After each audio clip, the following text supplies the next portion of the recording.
तर पहिला प्रश्न देवांश मी तुला विचारते. तू जेव्हा पहिल्यांदा सईला पाहिलंस तेव्हा काय भावना काय होत्या? सईंना जेव्हा मी पहिल्यांदा बघितलं तेव्हा आय वॉज मेस्मराईज. कारण इतकी हार्डवर्किंग, इतकी प्युअर, आपल्या फॅमिलीची तिने रिस्पॉन्सिबिलिटी वगैरे घेतली आहे. या सगळ्याच गोष्टी मला फारच भावून गेल्या भावून गेल्या. आणि मग काय प्रेमात पडलो मी त्यांच्या. इश्श.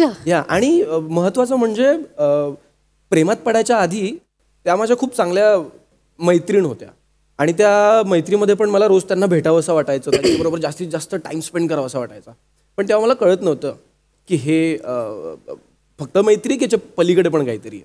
पण आफ्टर अ पॉईंट ऑफकोर्स मला कळलं की हे सगळं फक्त मैत्री पुरती नाही आहे, त्याच्या पण पलीकडे काहीतरी आहे. आणि मग रिसेंटलीच मी सईंना प्रपोज वगैरे केलं. हो हो. लग्नानंतर केलं. आणि सईला काय वाटतंय देवांश विषयी?